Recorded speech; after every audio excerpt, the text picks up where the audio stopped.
what are realistic expectations for what you think we're going to see out of Carson Wentz? Because as much as he's a really good thrower, he has on more than one occasion used his legs to get away from rush and then find a way to throw. So that's a big part of his game. Right, he got hurt on December 10th. So we're 9 months and 10 days away from the surgery, which was on December 13th. So you're on the inside of a 9 to 12-month recovery process. So that's the most important thing to look at. Physically, is he going to be capable of doing what he did in the past? Can he move around? Can he get away from the rush? Can he protect himself? Those are very important things. Now, I believe that Doug Peterson and the organization are satisfied that the answers to those questions are yes, yes, and yes, based on what they've seen in the structural integrity of the left knee and his ability to move during practice and move. But it's obviously a different pace of the game. There's no question about that. It's a different pace. Now, emotionally, it'll be a huge emotional lift for this football team, especially offensively. You guys know, when you have your number one guy out there, everybody just has their A game going in a different, there's juice on the field, right?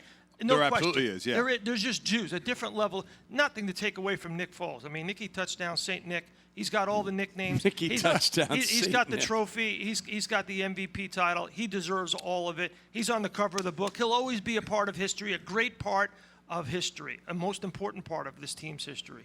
But Carson Wentz is a different level of quarterback. Here's the problem, though, right? They're missing their top offensive. Well, that's where I was going. How different is the team from the last time he was on the field last year to Warriors now? Yeah. No LeGarrette Blount. He's running the football in Detroit, and he was a huge, important part of that Super Bowl team. When they needed him, when they went out to L.A. to play the Chargers, he carried the load. When they need him in the Super Bowl, they don't win the Super Bowl without LeGarrette Blount. They don't win the Super Bowl without Alshon Jeffrey. Correct. He's not there. So I think it's going to be really important against the zone. The Colts are a total zone defense. They got a rookie defensive coordinator. They've got a great safety in Malik Hooker. They've only given up 2 touchdown passes, even though opponents have completed 73% of their passes against the Colts defense. Everything is going to be in front of Carson Wentz. So he has to be patient. Right. Don't run around with the football. Just try to make plays. Take what they give you. Get the ball down the field. You're going to complete a lot of high percentage short passes. Don't be impatient with the football and start running around. And I think that's why you hear, Lane Johnson, Zach Ertz, Doug Peterson used the same term. You don't have to be Superman in this game. They don't want him to take on too much. Absolutely. Sal Paolantonio was with us, but we talked about this earlier this week.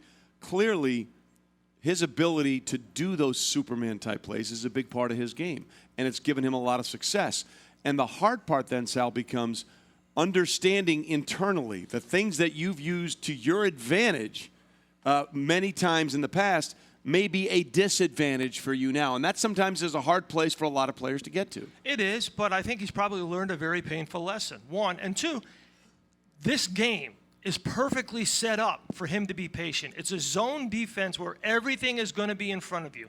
Matt Eberflus, rookie defensive coordinator, safety Malik Hooker, who keeps everything in front of him.